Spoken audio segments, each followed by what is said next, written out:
My name's Eilidh and today I'm going to be showing you how to make some peanut butter flapjacks. These are a really easy tray bake that gives you a nice treat for the end of the day. The basic utensils you'll need are a good sized pot, a wooden spoon and a tray of some kind. I'm using a square silicone one. And here's your ingredients. You've got 200 grams of oats, 200 grams of peanut butter, 100 grams of brown sugar, 75 to 100 grams of any dried fruit. I'm using dates, 2 tablespoons of oil plus extra for greasing your tin, and roughly 8 tablespoons of golden syrup. For decoration on the top, I'm using some dark chocolate chips and peanuts. First things first, preheat your oven to fan setting 160 or 180 for conventional.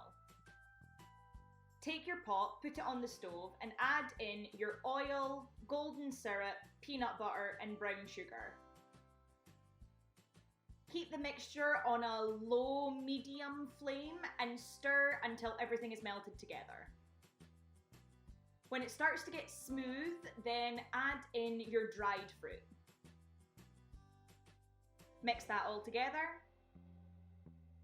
Now you can turn the heat off under the mixture and add in your oats.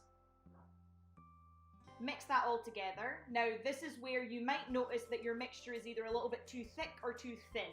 If it's too thick, then add in a couple extra tablespoons of golden syrup. If it's too thin, then add in some extra oats. This is the sort of sticky texture you should be aiming for. Now take just a little bit of oil or butter if you prefer and put it in your baking tray. I'm just using a piece of paper towel to wipe it round. Feel free to add baking paper as well, but I'm not going to since my tray is silicone. Now you just scoop your flapjack mixture into the tray.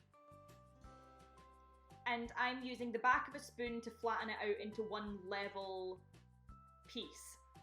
This can be a little bit of a sticky and time-consuming process, but just stick with it and you will get it even. Time to put it in the oven for roughly 20 minutes or until the edges have turned slightly golden. Like this.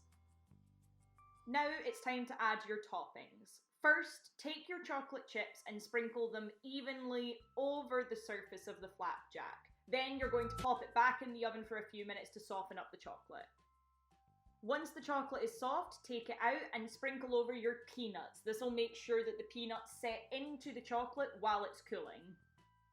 Now leave it to cool and set completely before you go to cut it. To get my flapjack out the tray, I'm just going to peel back the edges and lift the cooled flapjack onto the plate. If you're using a metal tray, then you might need to get in about the edges and possibly flip it over to get it onto the plate. Now you can cut your flapjacks into whatever size you want. I'm cutting mine into 16 even squares. And there's our finished flapjacks. Feel free to swap out any of the ingredients for whatever you want, and I really hope you enjoy making them.